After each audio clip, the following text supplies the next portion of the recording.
What a wanker. I had 10 minutes left on the clock. I forgot what time I started. Fuck. But anyway, so where was I? Yeah.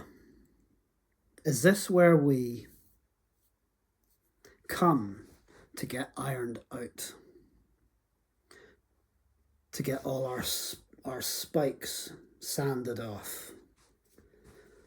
You know, there just comes a point where, and this would be true if the kingdom of heaven is within, like the Bible says. Maybe that's what you're actually wearing yourself down to. You're wearing off you're getting to the kingdom of heaven core of you. And you are, you know, it's like, I can't remember the name. Is it chelating? Chelation? I can't, CHELATION, chelation. I'm not entirely sure. That could be the wrong term. Where you all like rub against each other to make each other smooth. Forgive me if I've used the wrong term. That just came to my. But I think that could be the right one. Irrelevant anyway. So like, we start off in this low density, low vibrational, 3D school/prison. And it's impossible to leave until you're qualified, almost, for no other way to say it really. Until you're qualified, you've earned it. You've earned your stripes. You've been through the ringer. You've been to your soul's darkest place and brought him back to the light, or her. But not to admonish, to integrate the darkness. You see, it's these concepts are kind of tricky to talk about, because I'm almost sometimes trying to second guess whoever's listening who may misunderstand what I'm saying. And it makes it very, very, it can get very convoluted to talk about, because you don't want anybody to misunderstand and you don't want to mislead anyone. So that's where and another part of the process that, that I can't help thinking may be part of this. And if you really, a comical example of what I'm about to describe can be found in, I don't know which episode, but I don't know if you're familiar with the sci-fi comedy series Red Dwarf. Yeah, I am a massive Red Dwarf fan. I loved it. One of the best things that has ever been on TV ever, But there's an episode of, up to series 6, it's pure gold. Up to series 6. After series 7's kind of okay too. It's not as good, but it's not as bad as the rest. But the rest are just, forget it. It's just, nah. I'm not saying it won't raise a smile and you won't watch it and be entertained. I was. But in terms of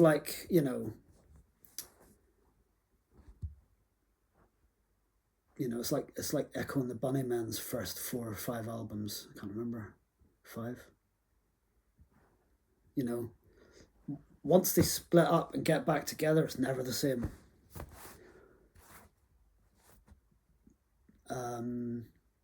So yeah, there's a Red Dwarf episode called The Inquisitor. Yeah, The Inquisitor. And that episode, for some reason, it really stuck with me. Because I don't know, somehow I thought it made sense. And you know the way sometimes like things like The Simpsons or whatever can foreshadow events, future world events and things that are coming down the line that we don't know about yet? I wondered if it was something like that.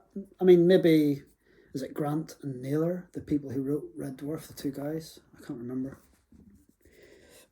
Maybe they never had this thought in their lives. I don't know. Maybe they did. And they were trying to make a little, I don't know, they just incorporated it into the story. But in The Inquisitor, the crew of Red Dwarf meet this intergalactic judge. And he just seems to zip around the galaxy judging people for their fuck-ups. The interesting thing, though, was that he was wearing like this black suit, and he had like was it like armor or a face? I can't remember. But he had like a mask on.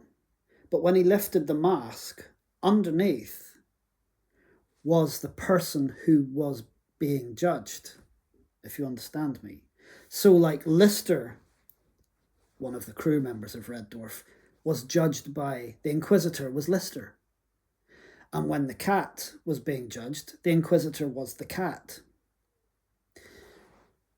When Rimmer was being judged, the Inquisitor was Rimmer. And he judged the cat and Lister and Rimmer all based on their flaws, their character flaws, the sum total of their malice, their greed, their whatever, sloth, the 7 deadly sins, almost. I can't remember if it was that, but it's been a long time since I watched The Inquisitor, or any Red Dwarf for that matter. And Crichton, the robot on Red Dwarf, was the only one who escaped judgment from the Inquisitor because he was a mechanoid. He had no soul. He was blameless. Anything he did, you know. And there's another little, you know, if you're going to go down this path, go down this path.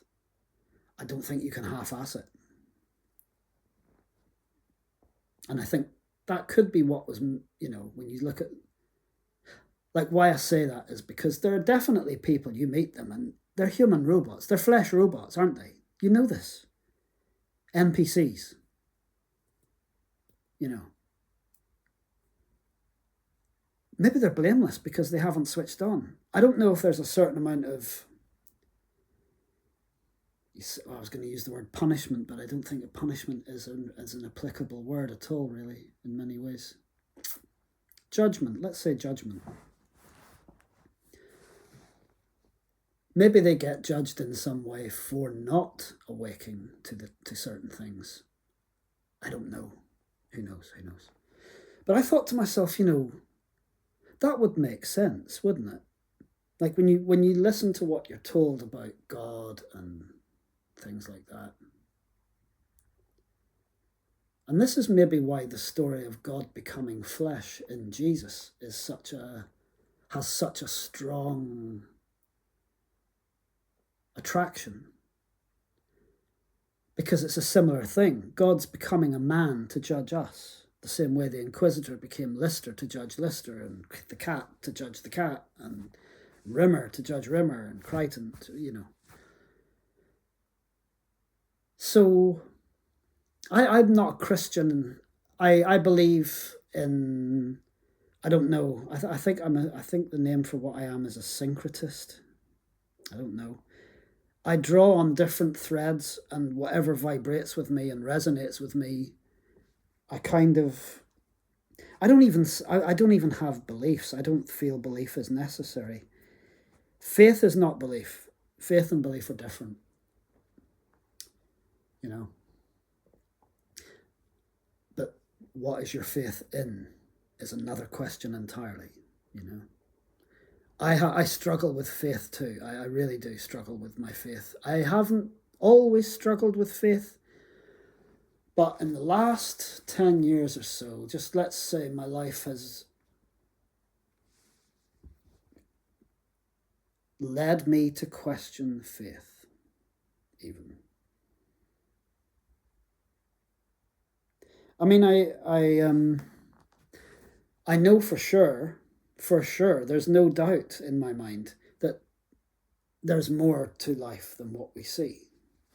That's just such an obvious thing to say that it's almost an insult to anybody watching. Like, it's just so obvious that this cannot be it. Can't be. I know it's not it because I've experienced the other side to know that this is not it. But if you haven't experienced the other side, then you're still, maybe your jury is still out. You're still deciding. So I don't know how you would process that if that's where you are in your head. I don't know. I kind of never have. I don't think I've ever been in a place where I never believed anything.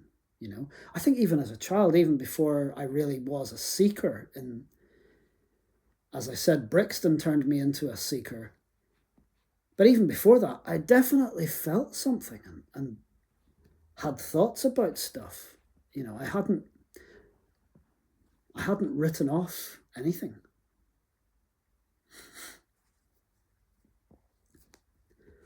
So, and I wondered,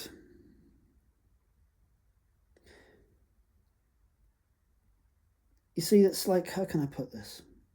Who else can judge you better than you?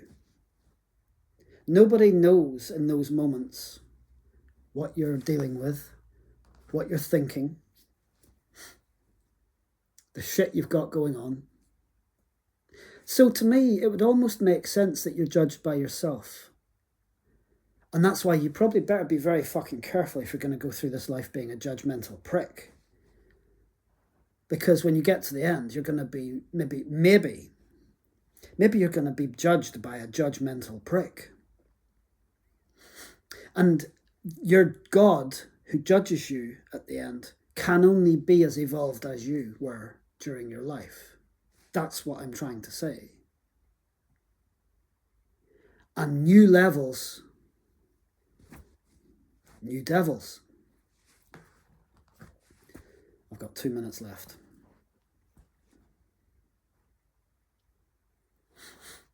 So, you know, that was what I thought based on that astral projection I had. It made me wonder about instant manifestation, and is that why we come to a place of slow vibration where it's fucking impossible to, not impossible, do you know, work with me here, work with me. It's not impossible to manifest here, but it ain't easy. It ain't easy. Anybody who's tried it knows it's not fucking easy. But that's another, I never have to work at manifesting negativity though. That's the weird thing. I get a kick in the nuts for free. I'll get 15 kicks in the nuts before I'll get one blessing. Crazy. Next video coming up.